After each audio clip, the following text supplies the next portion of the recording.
deebina. Gama dubbii hacaaluudhaatitti hogga deebinu hacaaluun kun nu hundarraa hidue. Jawaar Mohaammed wanni mana hidhaa keessa kaaniif Jawaar kun dubbii waan beekuuf akka iccitii isaanii Jawaar hin baasnee fi Jawaar dafanii yeroodhaan qaban laala. Gartanii Jawaar yeroodhaan dafanii qaban. Yeroodhaan jechuudha. Ammoo namittiin hacaaluu ajjeeste namitti komaandoodha. Namitti komaandoo waa takkallee itti nafin. Isii galee waa takkallee itti nafin ni beesisti namittiin akkanumatti nama shamarran akkanumatti firraa akkanumatti deemtuu miti. Laamroot namni isii hidhees hin jiru. Namni isii hidhe hin jiru. Durumarraahu isinitti haa fakkaattu malee namni isii hidhe hin jiru. Baatee jirti maarree taatee jirti dhiisi yaaboo waan akkanaatiin hin sobiniiti. Waan akkanaatiin hin sobin. Dubbii tana keelloo miidiyaan ni beeka yes ni beeka. Dhibbaan dhibbatti beeka. Zaaki kan amma dura waan kan amma jala deemaa ture akkamitti beekuu danda'eedha inni. Feesbuukni kun feesbuuka isii ta'uu akkamitti beekuu danda'e keelloo miidiyaan baran keelloo miidiyaa kana waa malee miti kaniin akkana qabadhee taa'uu ni bara. Keelloo miidiyaan waa malee miti kaniin isa kana qabadhee akkana taa'uun waa maleedhaa miti. Keelloo miidiyaan hacaaluun du'uu isaa gaafa ajjeefamuudhaa deema wanni inni hin beekne hin jiru. Hacaaluun ajjeefamnaan zaak bara wanni isaanuma baahee bara. Zaak oduu hacaaluun oolee hin bulin feesbuukni laamroot kana akkana jeen seenne jala. Laala asirratti dhugaa walitti dubbannee karaarraa walirraa haa gorru. Keelloo miidiyaan dhibbaan dhibbatti du'a hacaaluu hundeessaa keessaa harka qaba. Du'a hacaaluu hundeessaa keessaa harka qaba. Gartani Harargeen duutee fi duuteef hiriira baate duute. Arsiin bahee hiriira irratti du'e. Oromoon Jimma bahee du'e. Namnummaan hacaaluudhaa hin du'in hin jiru. Oromoo naannoo hundarraahu namnummaan hacaaluu hundeessaatiif lubbuu isaa tana hin wareegin hin jiru jechuudha. Isin galaabe inumaatu amboo akka isaan hin baane akka isaan hin sossoone daaraa kutan. Nama hanqanaatiitu du'e hanqanaa jiraa namni beeku hin jiru ilaa ammaan tanaa jechuudha. Isin galee dubbii waa amboodhaa miti beeka. Dubbiin amboo isiniitiitu mucaan keessaniiti deema baafadhaadhaa miti dubbiin. Humna isaaniitii oli humna teenyaa ol taate. Namni humna qabu akka fedhe si godha. Namni humna qabu akka fedhe si godha. Nu ol tahee jira. Zaak ni beeka. Zaak warreen keelloo miidiyaan ni beekan. Gaafa hacaaluun du'u galgala silaa hacaaluun du'u Jawaar Mohaammed fi Baqqalaadhaa fi kana ganama isaa walitti qabanii mana hidhaa keessatti ol darban. Waan Jawaar iccitii isaaniitiif kanaas baasuudhaa fi sagalee ta'uudhaa fi kanatti waan sodaatamuuf waa hunda waan baasee isaan qaanyeessuuf yeroodhaan Jawaar Mohaammed fuudhanii mana hidhaa keessa firraa ol darban jechuudha. Yeroodhaan ol darbanii mana hidhaa keessatti ukkaamsan akka Jawaar hin dubbanne godhan. Jawaar ol darbinaan Oromoon guutuun hidhamte. Tokkollee wanni dubbataa hin jiru jechuudha. Silaa OMN tiitu waan san gabaasa ture. OMN TV dhaatiitu waan san gabaasa ture. Garuu kuni keelloo miidiyaan waa hunda beeka. Akkuma gurbaa dhaqee mana hidhaa sanitti deemee dubbisetti waa hunda beeka jechuudha. Dubbiin keelloo miidiyaan miidiyaa iccitii baasu no hin jiru wanni akkasii. Miidiyaa ummataa wajji wal quba qabu. Jaraa wajjiin wal quba qaba. Miidiyaa gaafa hacaaluun du'u gaafa hacaaluun ajjeefamu dhibbaan dhibbatti harka keessaa qaba waa hunda quba qaba jechuudha. Waa hunda quba qaba. asit as garagaltanii immoo Hacaaluun akkana ta'e ni beekaniiti maaliif dhoysan? Maaliif nu dhoysan warreen keelloo miidiyaadha? Maaliif dhoysan? Eega Oromoo taatan, eega Oromoodhaaf hojjettan as baasaan dhoysina. Wanni isin dhoysitan ni jirtan. Intala tanaas wal quba qabdan. Laamroot Kamaal wal quba qabdan warreen keelloo miidiyaadha. Ifi zaak gurbaan ja'amtu ni beeyta. Beeynaanu Feesbuuka isiidha jala deemtee wanni goote qottee as baaste. OMN TV'n tanarraa soomana. Waa takkallee wanni inni quba qabu hin jiru. OMN TV'n akka miidiyaa kaanititti fide gurbaa afeere ka'ee jechuudha. Silaa guyyoo waariyoodhaa hin bahee hidhaarraa. Silaa OMN TV'n harka keessaa qabaate guyyoo waariyoodhaa hin bahu. Dhageessanii kan Hacaaluu intervii godhe eenyu guyyoo waariyooti. Guyyoo waariyoo waan ta'eef inni silaa hin bahu ture. Isa silaa shakkamaan kan Hacaaluu Hundeessaa gaafii fi deebii gaafatee achirraa deemee torbaan odoo hin guutin Hacaaluun ajjeefame jechuudha. Gartanii? Kanaaf Oromoo asirraa booyaan oolina. Gejiba booyaan oolina. Gejiba booyaa hin oolina.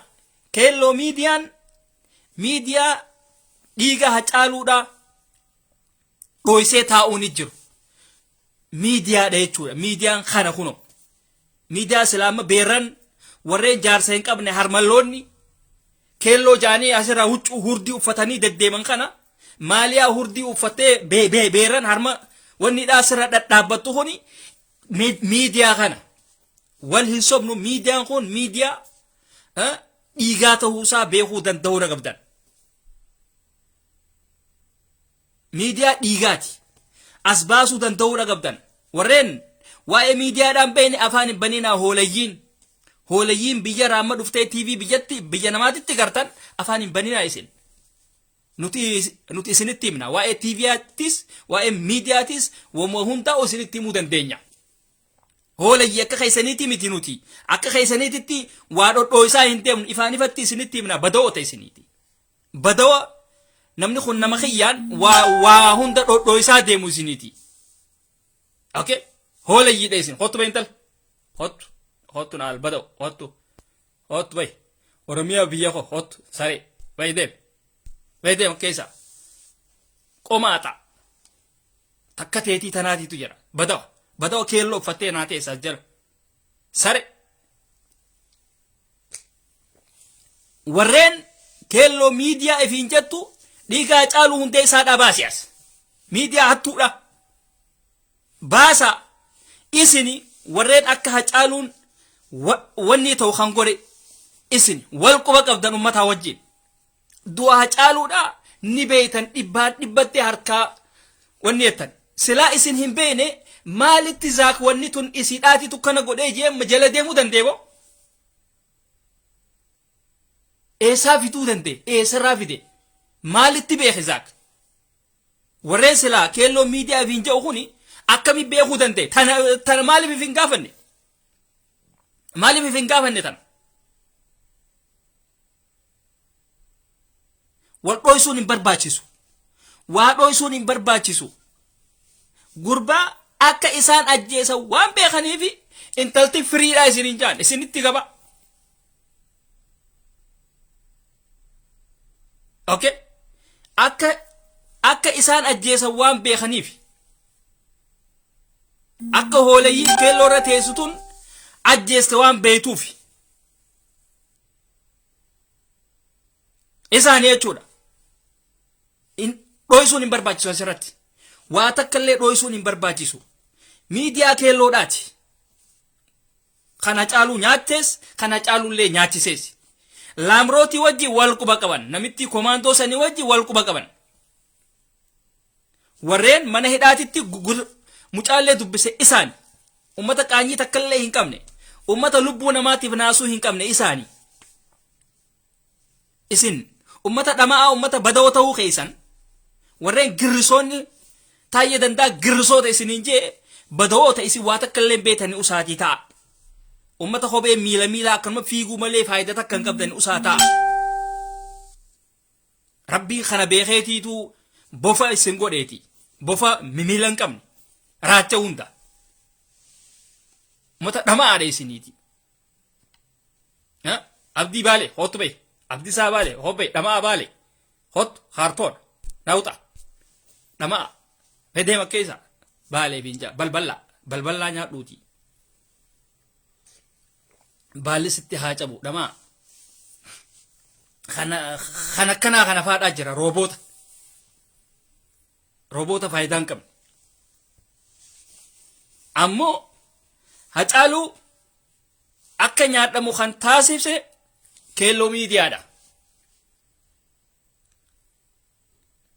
Gaafa inni akkasitti fiigee waa'ee Hacaaluutii fi waa'ee suuraa namittiidha feesbuukni isii cufamu sa'aan ganaa cufamee sa'aan ganaa gadhiiftee maal irratti beekuu danda'e? Faayidaarra wal dhaban waan adda addaatii jira. Hacaaluu kuchiisne maallaqa hangana isinii kanninaan ni jirti. Dantaa irratti wal dhaban. So kanaaf warreen keelloo miidiyaa irra jirtan isin miidiyaa diinaati malee miidiyaa Oromoodhaatii miti. Wannummaan takka wanni isin sagalee Oromoodhaa taatan isin jiru. Wannummaan takka illee wanni isin Oromoodhaaf gootan hin jiru. Akka yaada xiyyaatitti. Yaada xiyyaan kan nadhaan. Isin faayidaa takka illee nu biraa hin qabdan. Keessattuu na biraa waa takka illee hin qabdan. Maaliif jennaan isin warreen akka Jawaar mana hidhaati irraa illee hin baane irratti hojjechaa jiru. Irratti dalagaa jirtan. Odoo Jawaar mana hidhaa san keessa majiraniiti asii mana hidhaa sanitti nama dubbisuu. Isiniin kun uummataa wajji wal quba qabdan jechuudha. Miidiyaa odoo namni mana hidhaa keessa jiru namni seera harka jiru dhaqee mana hidhaa san keessatti gaafii fi deebii nama godhu isinuma garree. Mootummaadhaa wajjin harka wal keessaa qabdan. Yookaan uummata nafxanyaatii waliin harka wal keessaa qabdan isin. Malee miidiyaan seeraa tokko hatta miidiyaan seeraan alaatu achi keessa seenee gaafii fi deebii godhuu hin danda'u. Namnummaan tokko noormaalli namnummaan tokko kan akkamatti deemu telefoonaa waliin ol seenuu hin danda'u. Telefoonaa waliin waa takka illee meeshaa sila elektiroonikaa fudhatee mana hidhaadhaa san keessa seenuu hin danda'u. Isin harka wal keessaa waan qabdaniif kadheexanii gurbaadhaahu mana hidhaa sanitti intervii gootan jechuudha. Isinuma warra gurbaa intervii godhe kanaatiitu akka Hacaaluu Hundeessaallee nyaadhamu taasise jechuudha. Laamroota immoo nillee ni dhabneesiisiin. Nillee ni dhabneesi nagayaan intalti taa'uu jirti jechuudha. Wanni isin asirraa uummata sobdaniif hin jiru. Uummata hin sobina. Okay? Tana isin dhabna. Dhugaan jirtu tanuma. Dhugaan jirtu tanuma. Warreen keelloo miidiyaadha. Dhugaan jirtu tanaati liqimsa. Isin akka Oromoon qabsooytee Oromoon fuuldura hin deemne gufuu taatanii warra Oromoo dura taa'uudhatti jiru. Akka Jawaar hin baane, akka Jawaar Mahammad bahee ilmoo isaatii waliin agarre, akka jaartii isaatii waliin agarre, akka saba isaatii waliin agarre, warra gufuu ta'ee isa dura taa'uudhatti jiru. Gaafa Jawaar bahee waan birootiin as baatan. Gaafa Jawaar murtiidhaaf dhiyaate dhaddacha isaatiif dhiyaate isin waan birootiin ol baatan jechuudha. Isin ummata akkasiiti. Ummata shira malee waa takka illee hojjechuu hin beekne. Ummata akkasii waan taataniif Oromoon isinii kana firraa isin eeguudha qaba. Oromoon qalbii qabdu firraa eegi. Miidiyaa naftanyaa daran miidiyaa keelloo miidiyaa kana firraa eega.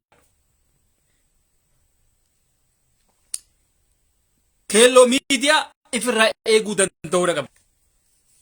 Miidiyaa nafxanyaa madaran miidiyaa nafxanyaadhaa kan nafxanyaatitti beena garuu kana kana afaan kee dubbatu kasi wajji nyaachaa si nyaatu kanuti oromoo dheechaa afaan oromootiin dubbachaa asii waamee qasirratti hojjetu akkamitti ilaaltan kana mee isin kana akkamitti ilaaltan wal gaafadha warreen miidiyaan kun miidiyaa keenya jettan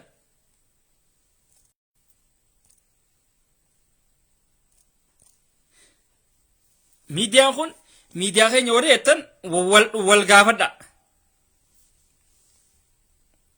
akkasii yeroo gaarii qabaadhaa hiriiraa fi kana kanaatiitu jira warreen hiriiraatiis hiriira keessan nagaan gaggeessaa akkanumatti baatanii deebuu qofa odoo hin taane yaada keessa wali qabaatii bikka waa laaltu geessa.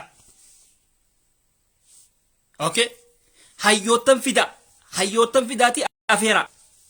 Hayyoottaniif carraa kanna hogga hiriira baatan isinummaan qoftiin iyyuu odoo hin taane muuziqaa babbanachuu odoo hin taane kolkole muuziqaa babbanachuu odoo hin taane fidaatii hayyoottan afeera.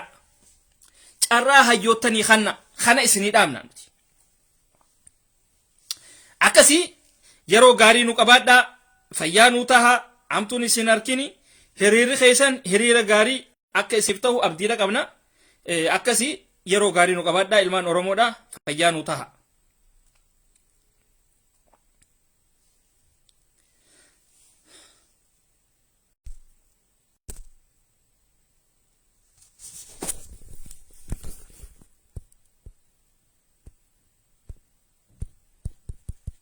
Dite gabo.